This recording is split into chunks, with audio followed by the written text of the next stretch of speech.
আমিও দেখেছি আমার অনেক বন্ধু বান্ধব যাদের সাথে সমাজে চলেছি, তারা কোনো শ্রমিক বন্ধুর সাথে হাত মিলাইলে পরে আবার রুমাল দিয়ে এটা মুছে নেয়, ওই ঘামের গন্ধ যেন তার হাতে লেগে না থাকে। আমার ফিলিংস অন্যরকম। আমি কোথাও গিয়ে যদি কোনো শ্রমিকদের পাই, 2-4 জন হলে একটু ঝাপটে ধরার চেষ্টা করি। আমি তাদের সাথে চেষ্টা করি একটু বুকটা মোয়ানাকা করার, মেলানোর। আমি প্রত্যাশা করি তার 1 ফোঁটা ঘাম হলেও যেন আমার গায়ে লাগে, কারণ ওই ঘামটা হলো হালাল রুজির ঘাম। আমার কাছে ওইটা ঘামের দুর্গন্ধ নয়, আমার কাছে এটা আতরের সুগন্ধ। আজকে আমাদের সমাজে মালিক শ্রমিক সংঘাত বিভিন্ন জায়গায় আমরা দেখি, এটা হওয়া উচিত নয়। মালিক পক্ষ উদ্যোগ নিয়েছে বলেই আমার কর্মসংস্থান তৈরি হয়েছে, আবার আমি আছি বলেই মালিক পক্ষের কলকারখানার চাকা ঘুরে। সুতরাং একজন আরেকজনের আমরা সম্পূরক, পরিপূরক। আমরা কলিশনে যেতে পারি না, আমরা কোঅর্ডিনেশনে যেতে পারি। আমি মালিক পক্ষকে যখন একা পাই তখন বলি যে মেহরবানি করে আপনার এখানে নারী পুরুষ যারা কাজ করে তাদেরকে নিজের সন্তানের মতো দেখুন। সন্তানের মতো দেখলে একটু আদর, একটু ভালোবাসা থাকবে। একটু ভুল করলে এটা ইগনোর করতে পারবেন। কিন্তু আপনি যদি শ্রমিকের মতো দেখেন, তাইলে সামান্য ভুল ত্রুটি বিচ্যুতিও আপনি ক্ষমা করতে চাইবেন না, তখন আপনি কঠোর হবেন। আপনি যখন কঠোর হবেন, আপনার সহকর্মী তখন মনে মনে ভাববে আমার সর্বসত্তা যোগ্যতা উজাড় করে আমি দিয়েই যাচ্ছি, কিন্তু মানুষ হিসাবে তার কাছে তো আমার কোনো মূল্যায়ন নাই, আমার জন্য শ্রদ্ধা ভালোবাসার একটু জায়গা নেই। কিন্তু সে যখন দেখবে উল্টা দিকে যে আপনি ঠিকই সন্তানের মতো আদর করেন, ভুল করলেও মাথায় হাত বুলিয়ে দিয়ে বলেন আমি তোমার কাছে এটা আশা করিনি, তোমার জন্য দোয়া থাকলো, আপনার শাসনের জন্য এনাফ ইজ এনাফ। আপনি দিয়ে ধমক দিয়ে, পুলিশে ধরিয়ে দিয়ে, চাবুক মেরে আপনি শাসন করে কোনো বেনিফিট পাবেন না। আপনি আদরের সাথে একটু শাসন জড়াই দেন, that will be best administration. আপনি সেটা করেন। আবার যখন শ্রমিক ভাইদের সাথে বসি তখন বলি যে ওই লোকটাকে পিতার মতো দেখো, তাহলে পিতৃসুলভ আচরণ তার কাছ থেকে পাবা। কিন্তু তুমি যদি ভাই মুখামুখি হয়ে যাও, বোন তুমি মুখামুখি হয়ে যাও, তাহলে এই নিয়ামত তুমি পাবা না। আর তোমাকে যে স্থাপনা তোমার হাতে এস্টাবলিশমেন্ট তুলে দেওয়া হয়েছে, তার ক্যাপিটাল মেশিনারি সহ এই সবগুলাকে তোমার সন্তানের মতো তুমি দেখো, তাহলে এগুলার যত্ন নেওয়া, রক্ষণাবেক্ষণ করা, তার বেস্ট ইউটিলাইজেশন করা তোমার পক্ষে সম্ভব। যদি এই কারখানা বেঁচে থাকে তুমি বেঁচে থাকবা, যদি এই গাড়িটা যানবাহন বেঁচে থাকবে তুমি বেঁচে থাকবা। এরকম সমাজের যত স্তরে শ্রম বিনিয়োগের জায়গা আছে, সব জায়গায় যদি আমরা এই সৌভাতৃত্বের সম্পর্কটা গড়ে তুলতে পারি, আমাদের সমাজটা একটা মানবিক সমাজে পরিণত হবে। আমাদের ডাইনামিক্স, আমাদের শক্তি, আমাদের উৎপাদন ক্ষমতা অনেক বেড়ে যাবে।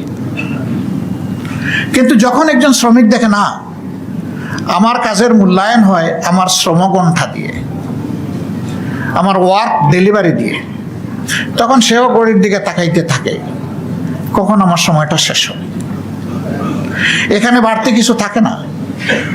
সন্তান এবং পিতার সম্পর্ক যদি থাকে, কাজ শেষ হয়ে গেল গিয়ে জিজ্ঞেস করবে আমার কি আর কিছু করার সুযোগ আছে?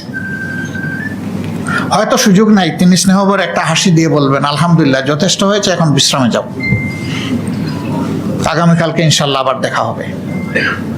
এই পরিবেশটা আমরা চাইলেই সৃষ্টি করতে পারি, কিন্তু মাঝখানে কিছু লোক আছে তারা এটা চায় না। তারা চায় এই দুই পক্ষের মধ্যে একটা সংঘাত লাগাই রাখতে, একটা প্রতিহিংসার ভাব তৈরি করে রাখতে। এতে তাদের বেনিফিট, তারা তখন বার্গেনিং করার সুযোগ পায়।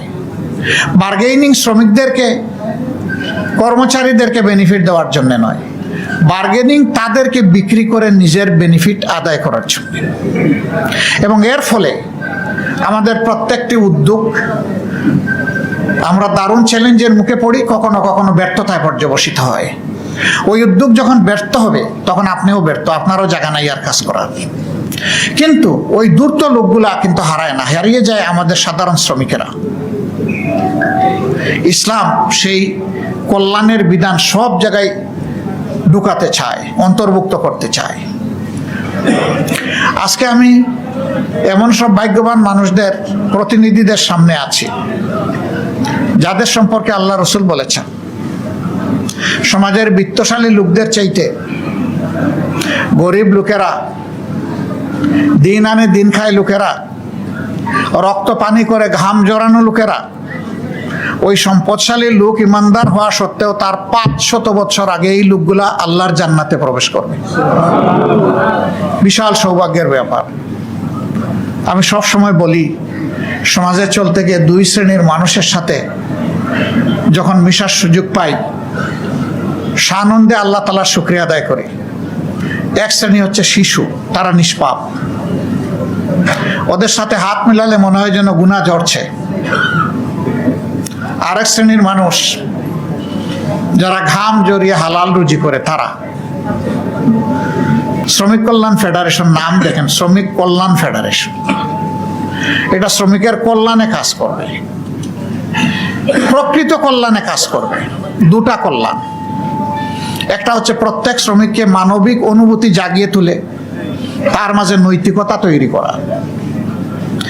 সে সক্রিয় দায়িত্ববোধের জায়গা থেকে তার দায়িত্বের পুরাটা আদায় করে সে চাইবে তার পুরা রুজিটা হালাল হোক, এবং এর মাধ্যমে শ্রমগণ এলাকায় উদ্যোগগুলা সফল হোক। দ্বিতীয়ত, তাদের কোনো অধিকার কেউ যেন কায়দা করে কোনোভাবে কেড়ে নিতে না পারে, তার পক্ষে যোদ্ধা হয়ে দাঁড়ায় যাওয়া, লড়াই করা, অর্থবহ সহযোগিতা করা। আমি শ্রমিক কল্যাণ ফেডারেশনকে বলবো, কাজ আপনাদের শুরু, শেষ হয়নি। এই নির্বাচনের আগে পরে আমি বিভিন্ন জায়গায় যাওয়ার সুযোগ পেয়েছি।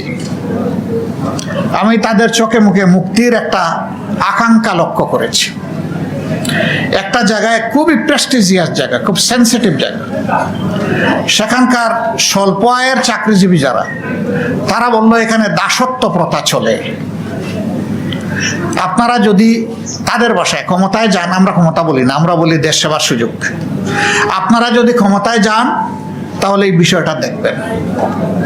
আমি জানতে চাইলাম সেই দাসত্বটা কেমন। যা পাইলাম তা দুঃখজনক। নিজের জুতাও পরিষ্কার করে দিতে হয়, সাহেবানের জুতাও পরিষ্কার করে দিতে হয়, খুলে দিতে হয়, পরিয়ে দিতে হয়।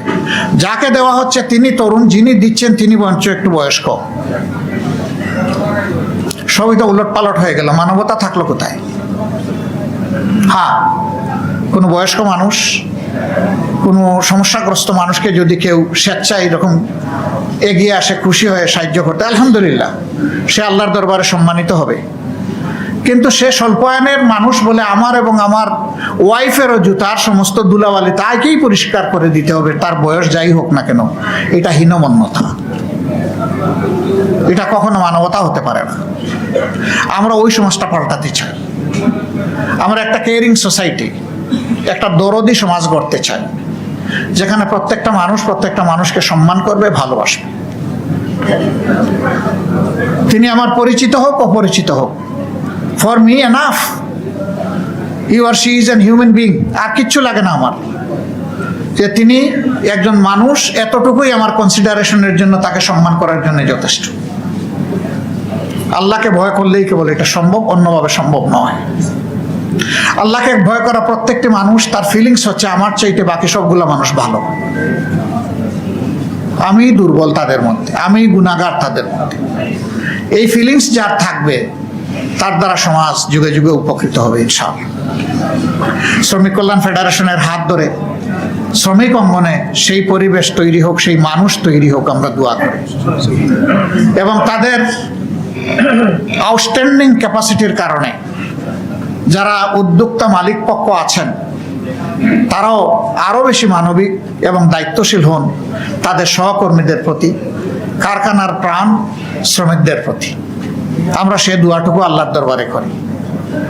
আল্লাহ তাআলা সবাইকে সুস্থ রাখুন। আল্লাহ রাব্বুল আলামিন এই রমজানের বরকত আমাদেরকে দান করুন। রোজার ফজিলত সম্পর্কে আমি একটা হাদিস এখানে পড়েছি। রাসূল করিম সাল্লাল্লাহু আলাইহি ওয়াসাল্লাম ইরশাদ করছেন, আস-সাওমু লি, আল্লাহ তাআলা বলেন রোজা আমার জন্যে, ওয়া আনা আজজি বিহি আও আনা আজজি বিহি, আমি নিজেই এর বিনিময় প্রতিদান, আমি নিজেই সওয়াব আমার বান্দার জন্য, অথবা আমার নিজের বরকতময় হাতে আমার বান্দাকে আমি তার উপযুক্ত প্রতিদান দেব। আল্লাহু আকবার। রাসূল আকরাম সাল্লাল্লাহু আলাইহি সাল্লাম জুমার খুতবা দিতে উঠতে একদিন 3 বার বললেন আমিন আমিন আমিন। সাহাবীদেরকে জিজ্ঞেস করলেন, আজকে এই 3 বার আমিন আমিন বললাম, এই ব্যাপারে তোমাদের কি ধারণা? সাহাবীরা বললেন, এই জীবনের প্রথম এটা শুনলাম, আগে কখনো এটা লক্ষ্য করিনি, আল্লাহ এবং আল্লাহ রাসূল ভালো জানেন। তিনি বললেন, এইমাত্র জিবরিল আমিন আমার সাথে মুলাকাতে এসেছিলেন, তিনি 3টা দুবাদ দিয়ে গেছেন। নাম্বার 1, যে মানুষ রমজান পেল কিন্তু নিজের গুনাহ খাতা পুড়িয়ে ছাই বানাইতে পারলো না, জিবরিল আমিন বললেন তার ধ্বংস হোক, আমি বললাম কবুল হোক, আমিন।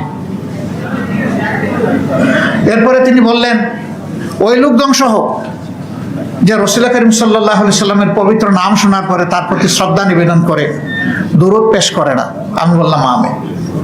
ওই লোক ধ্বংস হোক যে জীবনে তার মা পেল, বাবা পেল বৃদ্ধ বয়সে, অথবা কমপক্ষে একজন পেল, কিন্তু মন ভরে তাদের সেবা করে নিজের জন্য জান্নাত নিশ্চিত করতে পারলো না, সে ধ্বংস হোক, আমি বললাম আমিন।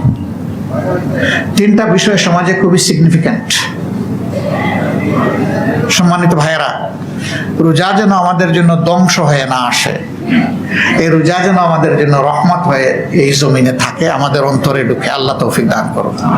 আল্লাহ রাব্বুল আলামিন এই রোজা কি উদ্দেশ্যে নাজিল করলেন, কালামে হাকিমে একটা আয়াতই বর্ণনা করেছেন, এবং একটা আয়াতই আমাদের হেদায়েতের জন্য যথেষ্ট। আল্লাহ তাআলা বর্ণনা করছেন, ও ঈমানদারগণ, আমি তোমাদের জন্য এই রোজা ফরজ করলাম, অবধারিত করে দিলাম, লিখে দিলাম, যেমন তোমাদের পূর্ববর্তীদের উপরে করেছিলাম। লাআল্লাকুম, হয়তোবা আশা করা যায় তোমরা তাত্তাকুন, তোমরা ভয় করতে শিখবে। এই ভয়টা কারে? এই ভয়টা যিনি আয়াত নাজিল করেছেন কেবলই তারে, অন্য কাউকে না, আল্লাহ সুবহানাহু ওয়া তাআলা। এই একটা আয়াতের মধ্যে গোটা মানবতা ঢুকে গেছে।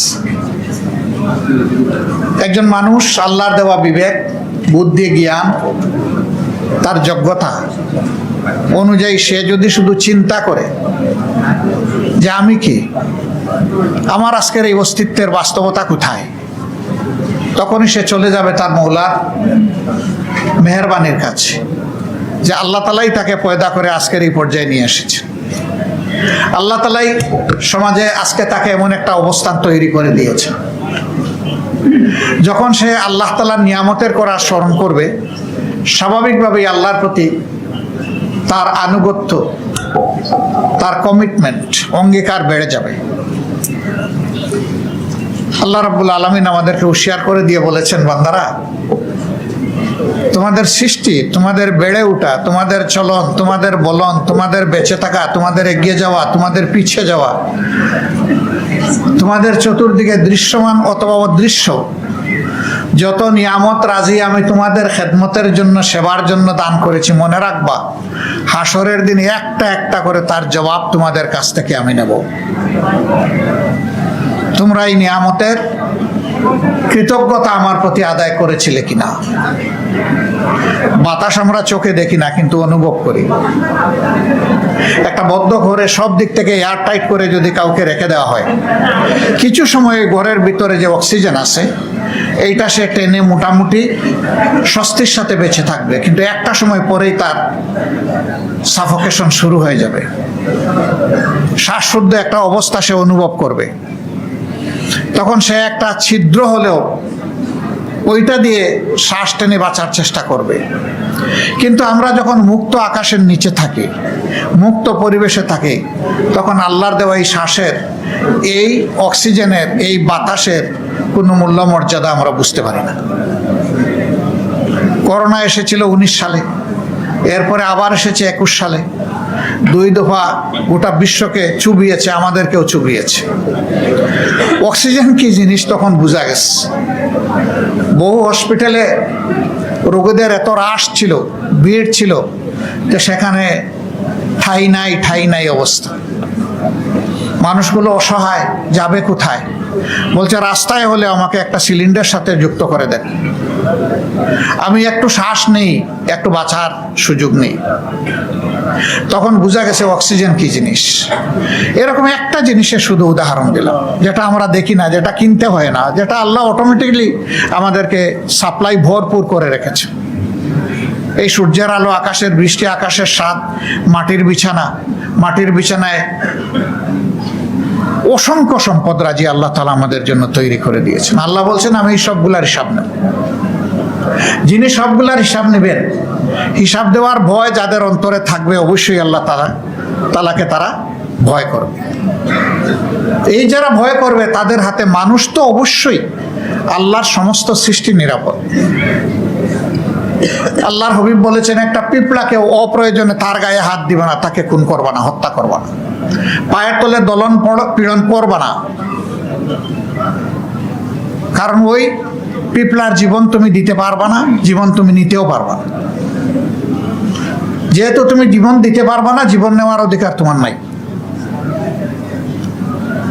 একটা মানুষ বিভিন্ন জ্বালা যন্ত্রণা, তার হতাশার থেকে অনেক সময় সে আত্মসিদ্ধান্ত নেয়। পৃথিবীর 2-1টা দেশ তার নাগরিকদেরকে একটা বিশেষ কন্ডিশনের আওতায় হত্যার অধিকার দিয়েছে, কিন্তু আল্লাহ তাআলা কাউকে দেননি। যিনি নিজের জীবন শেষ করে দিবেন, তার জীবনের স্রষ্টা তিনি নন, তারও জীবনের স্রষ্টা আল্লাহ রাব্বুল আলামিন। এই জন্য এই যে আল্লাহর এখতিয়ার ধরে লোকটা টান দিল, সারা জিন্দেগি 5 ওয়াক্ত নামাজি, রোজাদার, সাদকা দানকারী, আল্লাহর পথে চলনকারী, সেও যদি এই কাজ করে, তাকে আল্লাহ বলছেন তোমাকে জাহান্নামে যেতে হবে। কারণ তুমি আমার এখতিয়ার নিয়ে টান দিয়েছো, আমার অধিকার নিয়ে টান দিয়েছো। সুতরাং মানুষ যখন চিন্তা করবে যে প্রত্যেকটি এখতিয়ার মূলত আল্লাহ তাআলার মুষ্টিবদ্ধ, ইন্নাহু আলা কুল্লি শাইইন কাদির, কুদরত, ক্ষমতা, এখতিয়ার সব কিছু একমাত্র আল্লাহ তাআলার মুষ্টিবদ্ধ। এ যখন মানুষ চিন্তা করবে যে at the day of final judgment, শেষ বিচারের দিনে আল্লাহ তাআলার মুখোমুখি আমাকে হতেই হবে। ইয়াউমুল কিয়ামা, কিয়ামা মানে দাঁড়িয়ে যাওয়া, সেদিন আল্লাহর সামনে আমাকে দাঁড়াতে হবে। তখন এই মানুষের দ্বারা কোনো মানুষের হক নষ্ট হতে পারে না, ইজ্জত লুণ্ঠিত হতে পারে না, জীবনের উপরে আঘাত আসতে পারে না।